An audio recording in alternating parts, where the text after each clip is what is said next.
So one of the things that I noticed in looking at the four agreements was that in order to take them into the workplace, there needed to be something more. If what we were looking for was transformation of the workplace. And so my feeling was that in addition to the four agreements, we also needed the masteries, and we also needed systems. Because if we don't have systems, then we can't change. We can't change results. And I'll talk a little bit about this in just a minute, about the critical nature of systems or processes in being able to change any business for the better. So in 2002, I wrote this book called The New Agreements in the Workplace. And this was about, how to take the four agreements, and then there were the new agreements, and there were the masteries, and there were some other tools and that sort of thing. But the idea was to create a functional roadmap for the transformation of the workplace. The new agreements, at the time there were 5 of them, and I thought they were pretty nifty.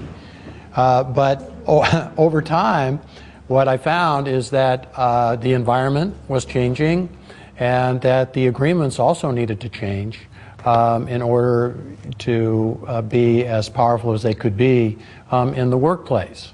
And I think in some ways I just got smarter because I saw that some of these things could be relayed in a better way. So in 2005, I got a call from a little hospital in Silver City, New Mexico. And they had implemented the 4 agreements in their chemotherapy department, and they'd had tremendous results. Patient satisfaction had gone up, and caregiver satisfaction had gone up, and they just thought that was the greatest thing since sliced bread. And they tried to take it out of the chemotherapy department into the hospital as a whole, and it fell on its face. Because, there were people that didn't want to, and there was no commitment to it, and so forth and so on. So they asked me if maybe I could help them take the 4 agreements out into the rest of the hospital. And I said I could, but that we should also consider these new agreements, which I thought would be helpful as well. So my agreement with them was, particularly when they found out that I had never worked in healthcare, and that I had never worked at a hospital, and that I had no healthcare background, and that, why would they want to hire me? And I said, because I don't have any of that stuff. And they kind of would laugh, but they said, yeah, we hadn't thought of it that way. So I said, here's the deal, I'll do it, and we'll keep track of the results, and assuming they're good, I think they'll be good, then I'd like to, I'll write a book about it. And we'll talk about the experience and what happened. So we did have good results, and I wrote this book, The New Agreements in Healthcare. And this was about what happened at Gila Regional Medical Center in Silver City. And then after that, I went on to Gerber Memorial. And then after that, I went to Brigham Women's Hospital in Boston, and had a chance to see what it's like to work in a big, medical center. And so I got a chance to see big, small, rural, downtown, all the good stuff. And in the process, I refined the agreements somewhat. So the new agreements now are to find your purpose. That one has pretty much stayed the same. And the reason I think it's important that we find our purpose in the workplace as well is that when we're on purpose, things accelerate. When you're aligned with the energy that creates your purpose, then things are going. You're going to create power. You're going to create manifestation. Well, yeah. Not only the manifestation, but it's like the when things align and you create power. When you're on purpose, it gets you up in the morning. There's that energy, that inside-out energy that's created where you go, I can hardly wait to get down there and get going. And in the end, that's the energy that really does the work, yes? You drag yourself, get out of bed. You know, you can hardly get, you know, just waiting for Friday so you don't have to be in so much pain anymore for 2 days. You know, that's the energy that many people feel in going to work. Now, you think about how different it would be if you got up in the morning and went, oh my God, this is my life purpose. This is my purpose for work. I can hardly wait to get down there.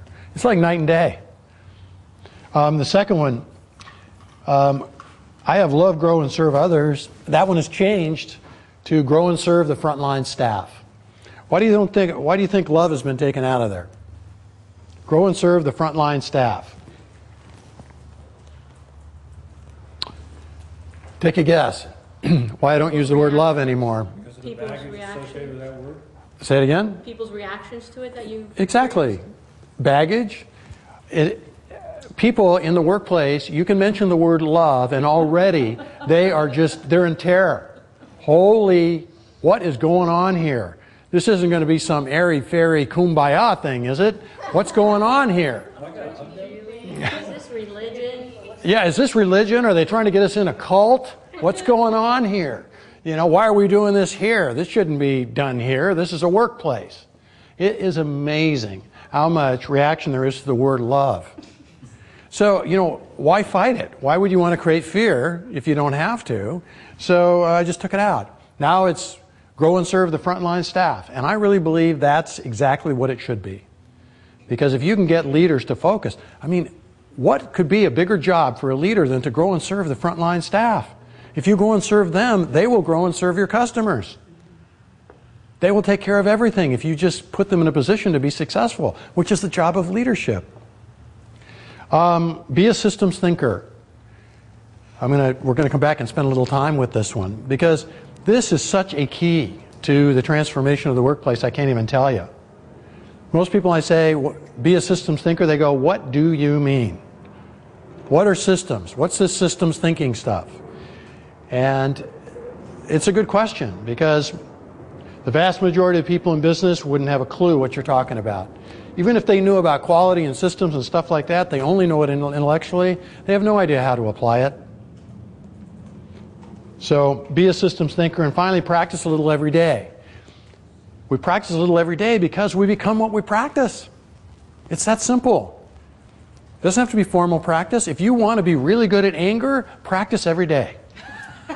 Honestly, you become so good at anger you won't even believe it. And you don't just have to be formal. All you do is you're angry and you drive down the street and somebody cuts you off because, by the way, you will always draw to you whatever it is that you're working on. You know, if you're angry, you're going to draw lots of stuff to you so that you get to practice being angry. Now, you'll do it unconsciously. You'll be flipping the guy off, you know, or you'll have a road rage, or, you know, you'll be yelling at the person behind the cash register or whatever. But you're practicing it. And you're becoming it because we become what we practice. Now you could practice, you know, working on your purpose. You could practice growing and serving others. You could practice quieting the mind. You could practice all sorts of stuff. But if you practice a little every day, that's where you'll create the most momentum. And it's not, by the way, oh, I didn't meditate all this week, so I'm going to meditate for 6 hours on Monday. That is not it.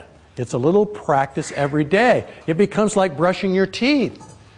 Most of us would not feel comfortable walking out of the house without brushing our teeth. You wouldn't feel comfortable. It'd be like, oh, damn, I don't feel quite right. And as an example, when you first start learning to meditate, you don't start off meditating 40 minutes twice a day because you drive yourself crazy. You'd never make it. But you could start off meditating 3 minutes twice a day. And all of a sudden it would be 4, and then it would be 5. And then one day you might, you know, make it 20 minutes. And if you keep doing it, eventually half an hour, 40 minutes a day, and you can't live without it. Because you are learning to quiet the mind. You are learning to be. You are practicing being. If you happen to be meditating on the 4 agreements, you would be practicing being the 4 agreements. So, you become what you practice. And the best practice is a little every day. Yeah? You can hear the mind going, I don't know, I don't think I like what I'm hearing.